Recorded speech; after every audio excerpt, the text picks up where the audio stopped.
Estamos tirando la plata al tacho de esta manera. Pareciera que todos se hubieran puesto de acuerdo para básicamente capturar el Estado, capturar los recursos de inversión pública. Un sistema de inversiones son las reglas de juego para evaluar un proyecto antes de darle plata. Vas al banco y el banco evalúa si el proyecto es serio. Se hacen una serie de evaluaciones antes de que el banco decida si te va a prestar la plata o no. Pero lamentablemente el sistema que rige ese proceso de evaluación se ralentizó demasiado. El Ministerio de Economía y Finanzas ha sido capturado por gente que 10 años o 15 años no hubiera trabajado en el Ministerio de Economía y Finanzas. Se ha desprofesionalizado. Entonces, ha habido una piñata y en lugar de caer juguetitos, dulces, ha caído plata y todo el mundo ha ganado plata, pero a costa de la población.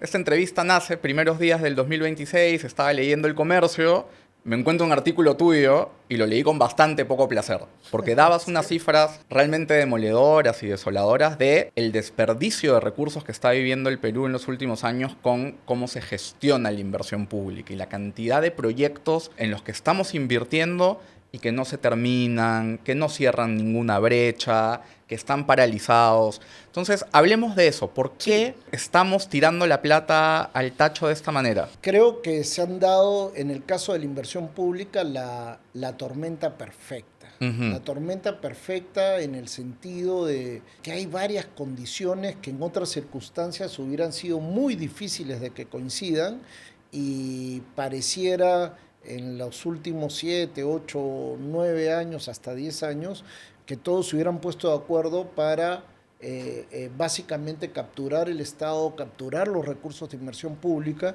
para fines que no fue creada la inversión pública. Me refiero principalmente, en primer lugar, un sistema de inversiones muy débil. Y para que la gente nos entienda, un sistema de inversiones son las reglas de juego para evaluar un proyecto antes de darle plata. Si tú quieres construir tu casa y no tienes la plata, vas al banco y el banco evalúa si el proyecto es serio, si la empresa es seria, si el costo del proyecto calza con tus ingresos, si tú vas a poder pagar el crédito, te pide una contra. Se hacen una serie de evaluaciones antes de que el banco decida si te va a prestar la plata o no. Lo mismo sucedía en la inversión pública.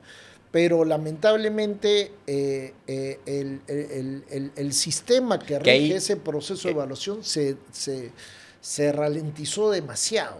El equivalente del banco era el Ministerio de Economía, ¿no? Tú ibas a pedirle al MEF, dame plata, y el MEF tenía un sistema para evaluar si te la daba. El que tú fuiste jefe, además, en alguna época. Fui jefe en el gobierno de Toledo. Y de hecho era una oficina muy dura. Se hizo famoso, por ejemplo, porque varios de estos le dijo no, desaprobó proyectos emblemáticos del gobierno de Toledo como la Interoceánica Sur, como había otro proyecto Interceptor Norte, en fin, hubo un montón de proyectos que recurrieron luego a exoneraciones y pasó lo que pasó con la corrupción.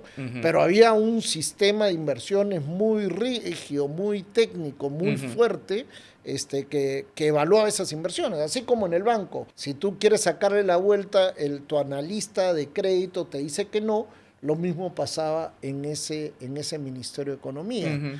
Pero por distintas razones, yo creo que no de mala fe, sino de buena fe, se cambiaron muchas cosas y el sistema, en vez de mejorar, empeoró. Empeoró sustantivamente. Y hoy día el sistema de inversiones que se denomina Invierte PE es muy malo. Pero eso no es suficiente, porque esas son las reglas de juego. Pero también los jugadores los cambiaron, y de haber tenido la selección que clasificó al Perú al Mundial del 2018, hoy no hablemos de fútbol, pasas a tener la selección actual. Entonces, ha pasado, y con más énfasis en el gobierno de Dina Boluarte, y antes, que el Ministerio de Economía y Finanzas ha sido capturado por gente que hace 10 años o 15 años no hubiera trabajado en el Ministerio de Economía y Finanzas. Se ha desprofesionalizado. El MEF ha sido parte de esta captura del poder de los grupos distintos políticos que pululan por ahí, que apoyan a determinados congresistas, y cuando has tenido ministros muy débiles, vienen con sus CVs y entonces te ponen a fulano, mengano, a perencejo, y eso creo que ha desgastado mucho al Ministerio de Economía. Creo que el próximo gobierno tiene que hacer ahí una reingeniería profunda y volver a traer talento, porque el MEF antes estaba casi a la par del Banco Central, era uno de los motores económicos del país. Entonces, por un lado, el sistema administrativo, que son las reglas de juego, las relajas. ¿Ah? Ahora puedes meter gol con la mano si quieres. Los árbitros ya no ven las jugadas.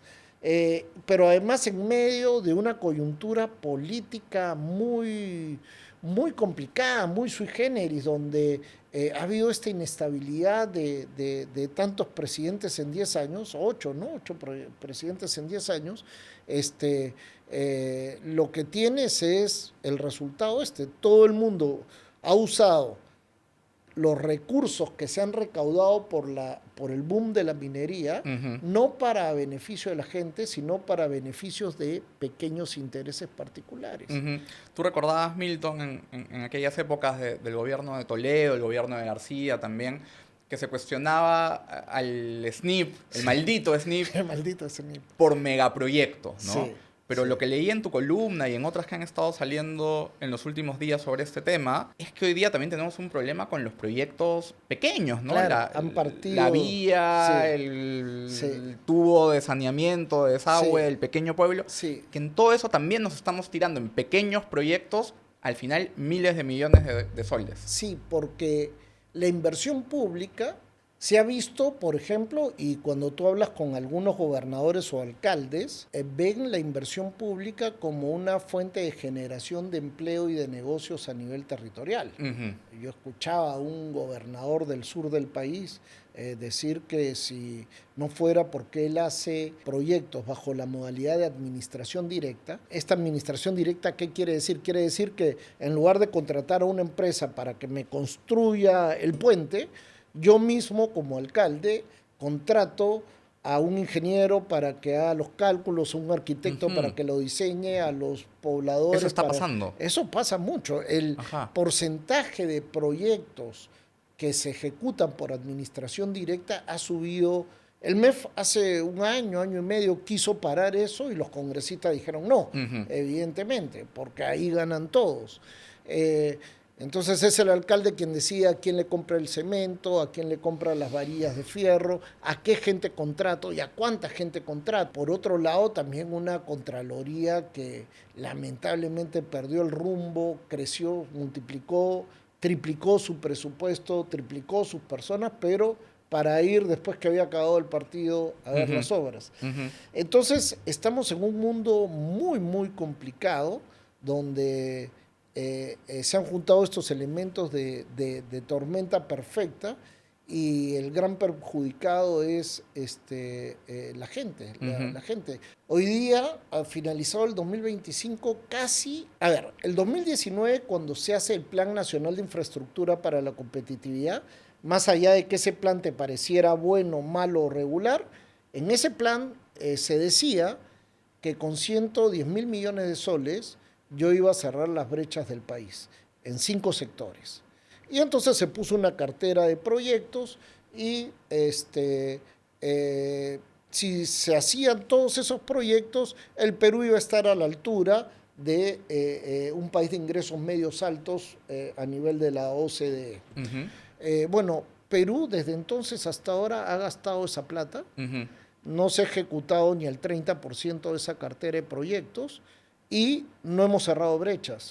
Y en el caso de agua y saneamiento todavía la brecha ha crecido. Brecha entendida como número de personas que tiene acceso o no tiene acceso al agua potable en su domicilio. Entonces, ha habido una piñata. Es una fiesta con una piñata bien grande y en lugar de caer juguetitos, dulces, ha caído plata y todo el mundo ha ganado plata, pero a costa de la población. Hay dos cosas que a mí me llaman la atención. Una, que se entiende con todo lo que estás explicando, que son proyectos que no necesariamente sean útiles, pero que igual se hacen. Típico ejemplo que eso incluso estaba en las épocas del Sí, SNIP, y sí, seguro que sí, al sí, SNIP sí. algún gol le metían, Sí. el monumento Al árbitro. al árbitro. Que era el ejemplo. Pero luego lo que estoy leyendo mucho en los últimos tiempos son proyectos que se arrancan y se dejan Sí, claro. a la mitad, a veces un poquito más, a veces un poquito menos. Claro. En tus viajes por el Perú, tú que además haces mucho trabajo en el campo, ¿qué es lo más absurdo que has visto que ha salido de esta piñata? No, hay muchísimas cosas. Y además cosas, hay varios tipos de cosas. Hay, por un lado, que haces cosas que no te competen y las haces porque las quieres hacer. Y por otro lado, hay demasiada corrupción, porque haces el proyecto no para darle un servicio a la gente. Yo siempre repito a mis alumnos que un proyecto de inversión no es un fin en sí mismo, sino que es un medio para darle un servicio de calidad a la población. Yo construí un colegio no para inaugurar una infraestructura bonita, sino para que en 10 años hayan chicos educados. Entonces, si la infraestructura no funciona, no tiene buenos profesores, no tiene buena currícula, etcétera, etcétera, entonces no habrán los niños educados y la inversión habrá sido un desperdicio de recursos. Pero en esa línea he visto de todo, estoy tratando de ver. Recuerdo una vez que alguien hizo un centro en el sur también, en el altiplano, habían unas piscinas para desparasitar alpacas. Y las metían a las alpacas ahí cuando lo inauguraron y se dieron cuenta que se morían de neumonía porque las mojaban y esa era una solución que alguien había visto en un país de características distintas y pasaba eso cuando esto ya fue hace unos años. He visto todo tipo de monumentos o el famoso, pues había uno en Tambopata, ¿no? El mirador de Tambopata, que cuando era el principal activo de Madre de Dios, su naturaleza, la conservación, un alcalde que después fue gobernador hizo una torre enorme con ascensor de colores y al final nunca funcionó porque no tenía luz para el ascensor que había metido en medio de la selva. Pero también ideas absurdas que no tienen ninguna viabilidad cuando de repente por intereses específicos hablan del sur que va desde Chancay hasta el tren que va a ir desde Chancay hasta Brasil, que no hay ninguna posibilidad de que el país priorice 70.000 millones, 60.000, 80.000 millones en un tren que no va a tener la demanda necesaria para que la carga justifique su funcionamiento, o en todo caso, si lo llega a hacer, como lo fue la Interoceánica Sur, será para que Brasil se acerque al puerto peruano, pero tampoco hay libre comercio con el Brasil y por lo tanto Brasil siempre restringe el comercio de Perú hacia ese país. Entonces hay proyectos muchísimos. Alguna vez vi un proyecto que planeaba hacer cero riesgo en la carretera central y era poner diques en todos los metros lineales que hay desde Lima hasta La Oroya para que los huaicos no... O sea, cosas inviables. La gente a veces dice, tengo una buena idea, yo haría esto, y no pasan por el proceso de reflexión si la idea tiene sentido o no. Tú explicabas hace un rato, y que justo tiene que ver con ese proceso de reflexión sistematizado, el cambio en las reglas de juego, ¿no? Sé que vamos a entrar a un tema un poquito técnico, pero es importante que lo veamos. Se cambió el maldito SNIP por otro sistema que supuestamente iba a ser mucho mejor. Y hace poco salió un estudio del Banco Mundial, una revisión de las finanzas públicas peruanas que nos decía, este sistema nuevo, el Invierte.pe, está funcionando muy mal.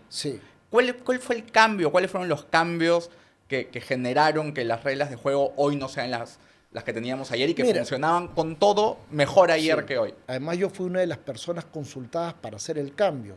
La propuesta inicial fue hecha con técnicos que tenían mucha experiencia en esto, pero luego cuando ese proyecto de ley llega al Consejo de Ministros, hubo varios ministros que cambiaron varias de las cosas que había en ese informe inicial. Que creo que fue espantoso que eliminaran el concepto de estudio de preinversión. ¿Qué es un estudio de preinversión? Que cuando tú dices, quiero hacer un hospital, tienes que hacer un estudio para ver si hay población suficiente, para que haya un número de enfermos suficientes que justifique un médico de tal especialidad o de muchas especialidades, etcétera. Por ejemplo, si tú vas a un pueblo de 300 personas, no vas a poner el Hospital Rebagliati. Ahí lo que pondrás es un centro de salud muy chiquito que te pueda dar los primeros auxilios y que te pueda derivar hasta el más cerca de mayor complejidad. Así funcionan las redes integradas en el mundo. Pero el sistema el InviertePE eliminó básicamente en la práctica esta reflexión de si los beneficios del proyecto guardan relación con el diseño y con los costos del proyecto, para que el impacto justifique los costos. Y más bien se centró, como ahora, en la solución técnica. La solución técnica, ¿qué es? En vez de revisarte si el número de beneficiarios, si va a haber tantos niños que no van al colegio o van a ir al colegio, se meten a discutir la ingeniería o la arquitectura de la infraestructura y si los costos deberían ser 2.5 o 2.4 o si el tubo debe ser de 8 pulgadas o de 6 pulgadas. Que es justamente regresado a la época pre-SNIP. En la época pre-SNIP, antes del 2000, una autoridad tenía una idea, quiero hacer un colegio, y contrataba a un arquitecto, hazme un colegio. ¿Cómo hago el colegio? No importa, haz un colegio que quiero hacer un puente. ¿Qué puentes vas a hacer? Un puente, no sé, haz un puente que pueda inaugurar. Entonces el SNIP se creó justamente para que no pases de la idea a la construcción, sino para que tengas una idea de proyecto, reflexiones, busques alternativas y elijas la mejor y esa mejor la construyas. Todo eso se ha eliminado en la práctica y se ha eliminado también que el que formula el proyecto, o sea, el que escribe el proyecto, el que elabora los expedientes, antes no era el que aprobaba el proyecto, era como en el colegio. Tú haces un examen y el profesor te evalúa. Se eliminó que hay alguien que te evalúa. Tú haces el examen, haces el proyecto y tú mismo dices que el proyecto es viable. Y creo que eso también fue, salvo para los proyectos con endeudamiento externo, todos los demás, el que formule el proyecto lo aprueba y eso ha sido también un desastre, ¿no? ¿Y qué hacemos de acá para adelante? Si alguien, además estamos en campaña electoral, quizás hay un nuevo gobierno que tenga ánimos de cambiar esa situación y dejar de tirar la plata al agua, antes de que la realidad nos obligue, ¿no? Sí. O sea, también es verdad que podemos darnos, entre comillas, este lujo porque hay la plata del boom de los commodities. Claro, el boom de los commodities, mira, yo dejé el gabinete de ministros en el 2015, a finales, y ese año se ejecutaban 30.000 millones de soles. Hace 10 años. Hoy día se ejecutan más de 60.000 millones de soles, con la diferencia que ninguna brecha. Tú miras las cifras de los últimos 30 años de brechas e inversión pública del INEI y vas a ver que se ha ejecutado como nunca, pero ninguna brecha se ha cerrado. Las brechas prioritarias de servicios básicos que maneja el Estado, ninguna se ha cerrado de manera significativa y hasta en agua y saneamiento ha empeorado. Entonces, ¿qué hay que cambiar? Permitámonos soñar y decir, viene un presidente, un gobierno que sí quiere cerrar brechas. Mira, lo primero, más que fórmulas, yo te diría, lo primero hay que poner gente que conozca de este tema. Hemos visto demasiados improvisados, gente que, si tú ves su hoja de vida, la experiencia era nula, su formación académica tampoco guarda correspondencia con lo que está haciendo, pero están tomando decisiones, lamentablemente. Y entonces, lo primero que hay que hacer es empezar desde la cabeza, desde el MEF. Creo yo que es urgente que se replantee eso, ¿no? La carrera técnica profesional, meritocrático. A mí no me importa que tú seas sobrino del congresista revoltoso y que para que no fastidie a mi jefe te meto en este cargo. No, yo no quiero eso. Yo quiero que tú, como en el Banco Central, estés en este cargo porque has demostrado que eres el mejor y has pasado una serie de filtros, ¿no? Eso es lo primero. Lo segundo, hay que aprender de las buenas prácticas internacionales. Mira, yo hice hace poco un estudio donde coincidía con el Banco Mundial en que los sistemas administrativos del Estado, que son estas reglas de juego para hacer todo, no conversan entre ellos. ¿A qué me refiero? En empresa privada tú comienzas el año con un planeamiento estratégico. Una empresa privada, tú dices, ya, este año yo quiero, dado que mis metas en los próximos 5 años es llegar hasta acá, este año debo hacer A, B, C, D, debo incrementar mis ventas en tanto por ciento, pero para eso tengo que invertir en esta máquina, hacer lo siguiente, y debo hacer todas estas cosas para que en 5 años logre mi meta de ser la mejor empresa de este rubro en el Perú.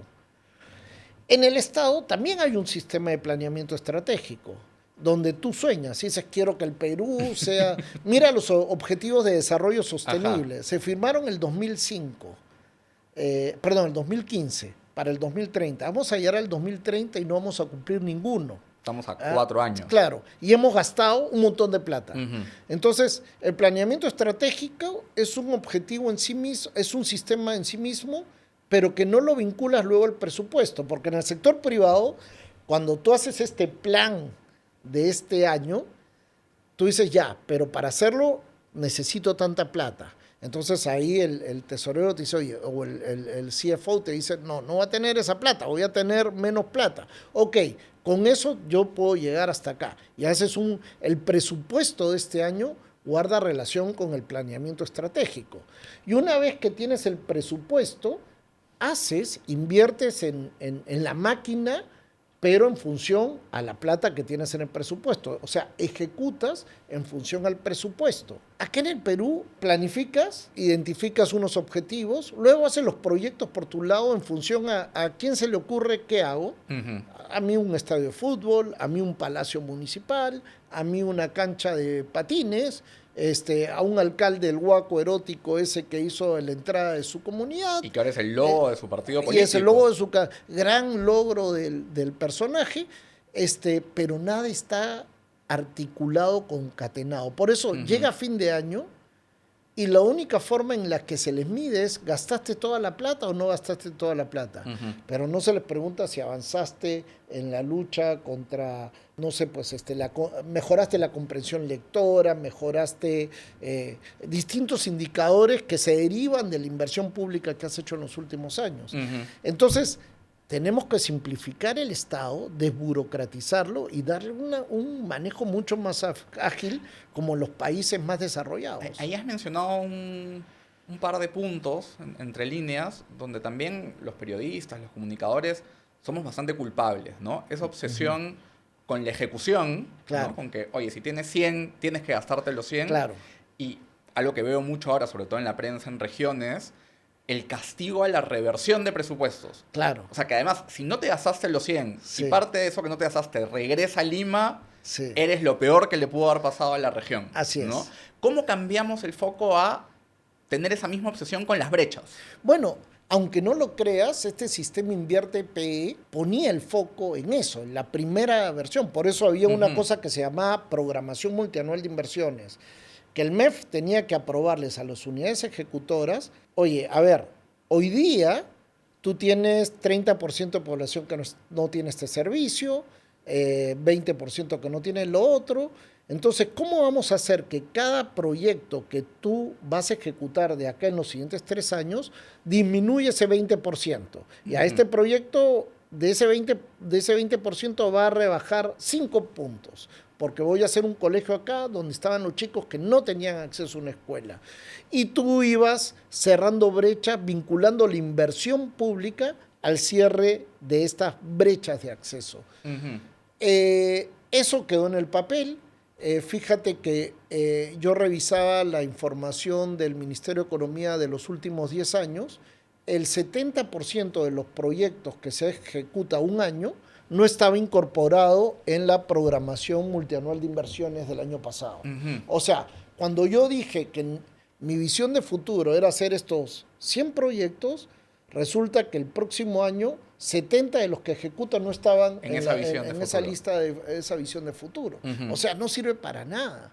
Y todo eso yo sí creo que es este debilitamiento institucional que ha habido en el país en todo sentido, pero el que más me apena a mí, porque trabajé 10 años ahí y sí fui parte de la primera reforma en la que creó el SNIP y de alguna manera fui consultado también para la segunda reforma del INVIERTE-PE, es que el MEF perdió de vista que su objetivo principal era mejorar la calidad de la inversión pública en el Perú. ¿Cuál es el objetivo ahora del MEF? Ahora es bien distinto el MEF de antes, ¿no? La meritocracia se perdió. Hoy día los sueldos y salarios que se pagan en el sector público son incluso superiores a los del sector privado. Tú te vas a los ministerios y ese perfil de asesor, de ministro, de director de no sé qué o esto, si tú lo pones en el sector privado con responsabilidades equivalentes, no ganaría ni la tercera parte de lo que se está. En el sector público, en todos los niveles, se ha vuelto una especie de botín político, ¿no? Claro. Entonces nos hemos llenado de gente que, ojo, evidentemente todavía hay toda una tecnocracia muy buena, muy respetable, hay mucha gente que tiene una vocación de servicio al país, pero al lado de ellos ahora hay cada vez más gente que no merecería estar haciendo la función. Claro. El ejemplo más radical, ¿no? El Congreso de la República, la hija de Acuña o la hija putativa de Acuña o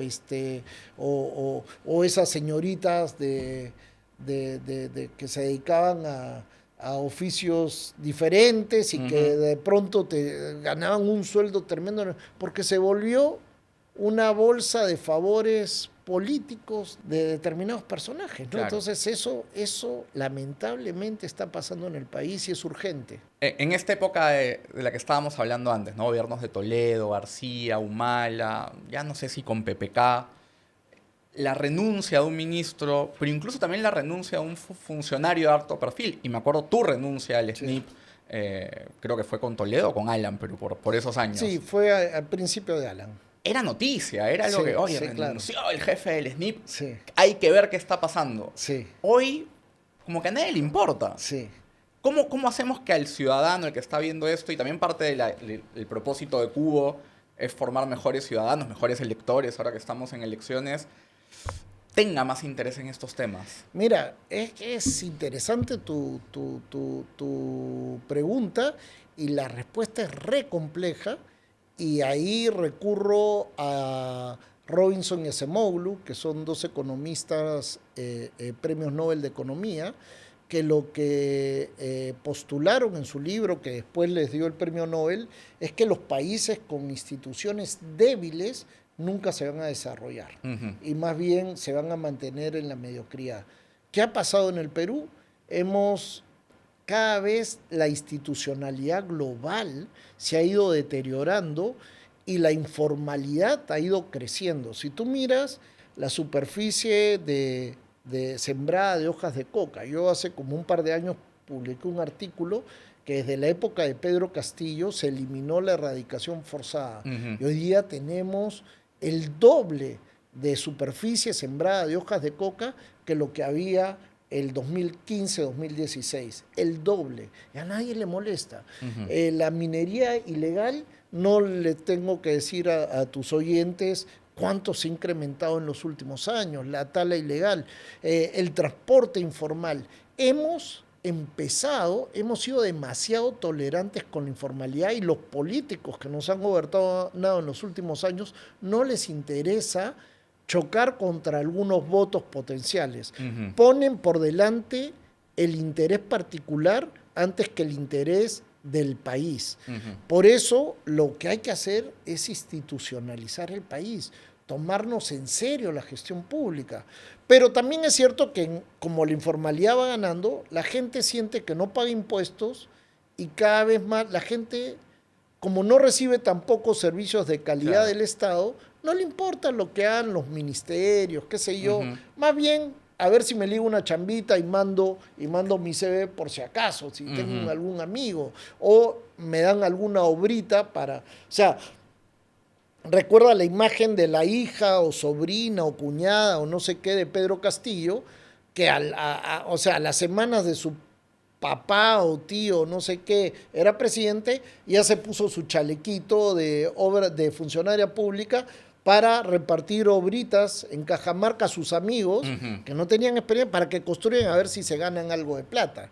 Entonces, ese es el problema, que somos un país desinstitucionalizado y si no avanzamos de manera decidida a la institucionalización, a reforzar la carrera pública profesional, a simplificar los procedimientos burocráticos y a tener una visión de largo plazo, no vamos a avanzar.